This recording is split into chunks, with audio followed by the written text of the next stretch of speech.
नमस्कार बच्चों, बीए द्वितीय वर्ष राजनीति विज्ञान विषय में पेपर फर्स्ट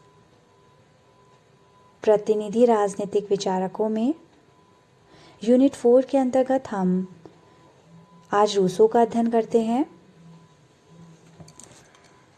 रूसो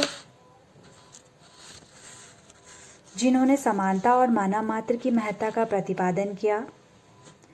राजनीतिक विचारों के इतिहास में समानता और सामान्य व्यक्ति में विकास की भावना से कोई विचारक इतना घनिष्ठ रूप से संबद्ध नहीं है जितना कि रूसो। तो आइए हम रूसो का अध्ययन करते हैं। हमें हमारे सिलेबस में जो दिया गया है वह है रूसो का सामाजिक समझौता सिद्धांत, जिसका हमें अध्ययन करना है। इससे पूर्व हम उनके जीवन परिचय, उनकी प्रमुख रचनाओं का भी अध्ययन करेंगे।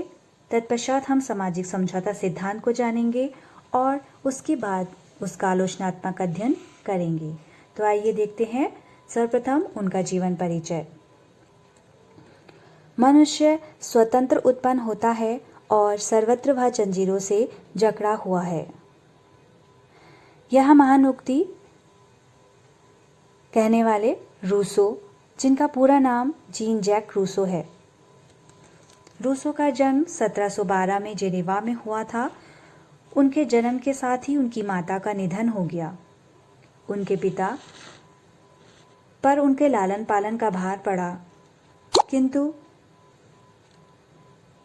उनके पिता में उत्तरदायित्व की भावना नहीं थी, इसलिए वह रूसो की नियमित शिक्षा की कोई व्यवस्था नहीं कर सके।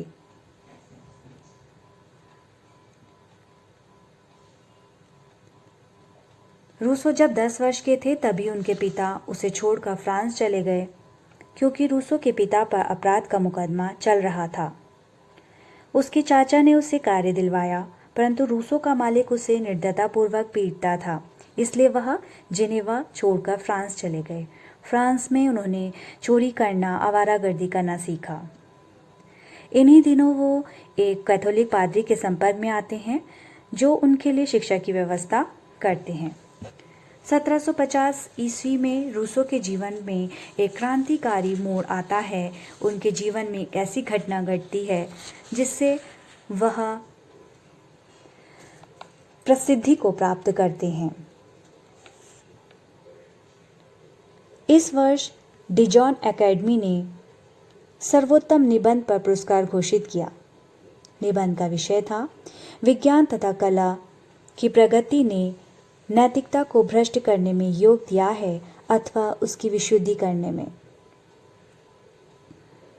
रूसो, जो जीवन की कटुताएं भोगने के कारण समाज के विद्रोही बन चुके थे, उन्होंने अपने निबंध में लिखा कि विज्ञान और कला की प्रगति ने मनुष्य का नैतिक पतन किया है। यदि उसे अपना सरल, सुखी और सद्गुणी जीवन प्राप्त करना है तो उसे प्राकृतिक जीवन अपनाना चाहिए। वे अपने निबंध में एक स्थान पर लिखते हैं कि हमें फिर से अज्ञान, भोलापन और निर्धनता दे दो, केवल वे ही हमें सुखी बना सकते हैं। इस निबंध ने न केवल पुरस्कार जीता, बल्कि विवेक युग के कृत्रिम समाज में एक बड़ी हलचल मचा दी। पेरिस के साहित्यिक क्षेत्र में रूसो को सर्वोच्च सम्मान प्राप्त हुआ, परंतु रूसो के जीवन पर इस सम्मान का कोई विशेष प्रभाव नहीं हुआ। उन्होंने इस भद्र समाज से संबंध विच्छेद रखे और वे निम्न वर्ग के साथ घनिष्ठ मेल मिलाप के साथ रहे। 1754 ईस्वी में वे पुनः एकेडमी द्वारा प्रस्तावित पुरस्कार के लिए निबंध लेखन प्रतियोगिता में भाग लेते हैं।